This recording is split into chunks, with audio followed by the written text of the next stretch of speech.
तो hello guys, सब लोग बढ़िया ही होंगे। तो आज हम लोग नई वीडियो के साथ आ चुके हैं। तो हमने पहले थोड़ा सा रिकैप कर लें, थोड़ा सा पिछला एपिसोड में क्या हुआ था पिछले सीन में। तो पिछले सीन में हमने ये देखा था कि जो थर्ड प्रिंस होता है वो एक अपनी पाम टेक्निक से अटैक करता है और तभी अचानक से कोई अपीयर हो जाता है। अब इसके आगे तो हमें पता चलता है कि एक बुढ़ा अपीयर हुआ है और ये जो है थर्ड प्रिंस को रुकने के लिए बोलता है, कहता है रुक जाओ। और बोलता तभी जो थर्ड प्रिंस होता है वो रुकता नहीं है, वो अटैक को कंटिन्यू रखता है।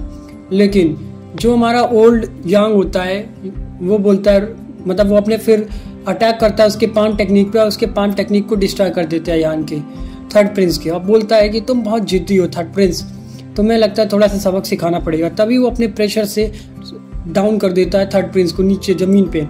और जितने भी डेलीगेटिव वहाँ प्रेजेंट होते हैं सब उसको मतलब रिस्पेक्ट दे रहे होते हैं, झुके होते हैं। लेकिन जो हमारी बाइजू होती है वो अभी भी नहीं झुकी होती, वो खड़ी की खड़ी रहती है वहीं की वहीं। और लेकिन जो हमारा सर्वेंट होता है वो बोलता है कि मतलब उसको बोलता है कि झुक जाओ, रिस्पेक्ट दो रिस्पेक्ट दो। अब फिर हमें देखने को मिलता है जो बाइजू होती है वो रिस्पेक्ट तो देती है लेकिन वो सब डेलीगेटिव की तरह पूरा नहीं झुकी होती, बेंड नहीं हुई होती अपनी बॉडी को। और ये सब तो ठीक था, लेकिन जो सिंसू होता है वो अभी भी एक फन मूड में था, वो बिल्कुल भी झुका नहीं होता, वो वैसे का वैसा खड़ा होता है बुड्ढे के सामने, यांग के सामने। हमारा जो सिन होता है वो बोलता है कि पाप पता चला ये इतना इम्प्रेसिव क्यों है, क्यों ये तो एल्डर ही है ना। नहीं तो फिर बोलता है ये ग्रेड 7 जो एल्डर है, अब पता चला ये टॉप पे क्यों है। ये सब वो अपने मन में सोच रहा होता है, बोल नहीं रहा होता, सब मन ही मन में रिपीट कर रहा होता है कैसे क्या हो रहा है। और फिर हमें जो यंग होते हैं या ओल्ड मैन होता है वो बोलता है कि तुम्हें मैं आज से अपना एक पर्सनल डेलीगेटिव चुनता हूँ, ठीक है। फिर जो वो होता है हमारा चैंग होता है वो कुछ नहीं बोलता, वहाँ चुपचाप खड़ा रहता है थोड़ी देर। फिर वो ये भी बोलता है कि तुम मेरा सेक्ट ज्वाइन कर लो। लेकिन बाकी लोग जो मर्मनिंग कर रहे होते हैं वो बोलते हैं कि लगता है यांग ने इसको अपना एज अ पर्सनल डेलीगेटिव चुना। ये तो बहुत सालों में एक बार होता है कि यांग या मतलब जो ओल्ड मैन है वो अपना किसी को पर्सनल डेलीगेटिव या सेक्ट को डायरेक्ट ज्वाइन कराता है। फिर बताता है कि फिर जो एल्डर होता है बोलता है कि तुम इससे जो यांग फ्लोटिंग आइलैंड है इसमें अपने आप को ट्रेन कर पाओगे अच्छे से।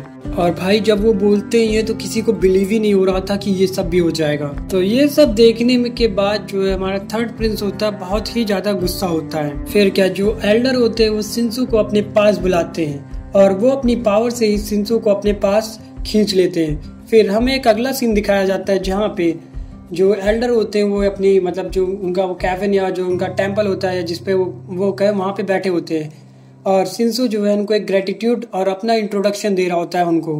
फिर जो एल्डर होते हैं वो बताते हैं कि जो सन डिवाइन बॉडी है ये एक बोलते हैं कि एक प्राइमोर्डियल सुप्रीम बॉडी है और ये एक यंग बॉडी है जो हमारे सेक्ट में 10,000 साल से अभी तक नहीं अपीयर हुआ था। और फिर एल्डर उसको आगे बताते हुए बोलते हैं कि तुम इसको सन डिवाइन बॉडी को आगे चल के एक्टिवेट कर सकते हो फेदर डेवलपमेंट। बताते हैं कि तुम इसको प्राइमोर्डियल सुप्रीम टेक्निक में डेवलप कर सकते हो, जिसको कभी सुना ही नहीं गया इस बॉडी का नाम। एल्डर बताते हैं कि अब मैं ध्यान में जा रहा हूँ, आज से तुम इस यंग फ्लोटिंग आइलैंड को टेक ओवर करोगे। तभी जो एल्डर होते हैं वो उसको एक टोकन देते हैं और उसे सिंचू लेते हुए बोलता है कि ये कुछ ज्यादा जल्दी नहीं है एल्डर, मेरे यहाँ आते इस यंग फ्लोटिंग आइलैंड का चार्ज बनाना ठीक है। और सिंसू पूछता है क्यों, मतलब क्यों इतनी जल्दी मुझे दे दिया। फिर एल्डर सेंग जो होते हैं बोलते हैं कि तुम इतने सालों से कमजोर रहे और बाकी बच्चों से मतलब बाकी जो होते हैं डेलीगेटिव उनसे फाइट करते रहे, वीक दिखते रहे, लेकिन अब जब तुम पावरफुल बन गए हो। और एल्डर थोड़ा जोश में बोलते हैं कि अब तुमको झुकने की बिल्कुल जरूरत नहीं है, अब तुम इस यांग सेक्ट आइलैंड को संभाल सकते हो और आगे इस पे ग्रो कर सकते हो। फिर बोलता है कि तुम अपने पिताजी के मतलब उसके जो पिताजी होते हैं उनके नाम को अब और उनके रिस्पेक्ट को तुम अब आगे बढ़ाओगे।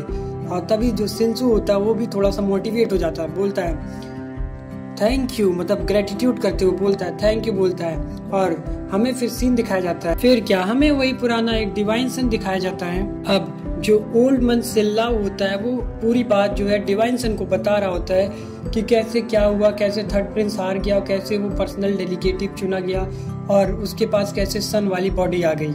फिर जो थर्ड डिवाइन मतलब जो डिवाइन सन होता है बोलता है कि सच में क्या शिंसू के पास एक ट्रम्प कार्ड था। बस मुझे ये उम्मीद नहीं थी कि ये ट्रम्प कार्ड ये इतनी जल्दी यूज कर देगा। जब ये ट्रम्प कार्ड सामने आया तो इसने सब कुछ बदल दिया। सिर्फ ली दौरान मतलब थर्ड प्रिंस को हरा के इंसर्ट ही नहीं किया, लेकिन अब उसे एल्डर यांग ने एज अ पर्सनल डेलीगेटिव भी एक्सेप्ट कर लिया। फिर क्या ओल्ड मैन बताता है क्या अब हम अपना प्लान चालू कर सकते हैं, क्योंकि हमें शिंसू का अब ट्रम्प कार्ड पता चल गया है। डिवाइन सन फिर से उसको मना करते हुए कहता है अभी नहीं। डिवाइन सन के झगड़े के बीच में हमेशा जो है एल्डर्स थोड़े से हिचकते हैं, मतलब लड़ाई में बीच में नहीं आते वो लोग। और अगर मैं बोल भी दूंगा कि मैं बेस फ्लोटिंग आइलैंड में गया भी था तो कितने लोग विश्वास करेंगे उसको। और तभी जो डिवाइन सन होता है वो एक डायलॉग बोलता है, मतलब ऋतिक रोशन की तरह, जो कि कभी बाहर निकलने की कोशिश करता है तो उसको ठोक दिया जाता है। सॉरी यार, ऋतिक रोशन नहीं, अमिताभ बच्चन बोल सकते हो। बोलता है कि नेक्स्ट अब हमें देखो एक काफी अच्छा शो देखने को मिलेगा।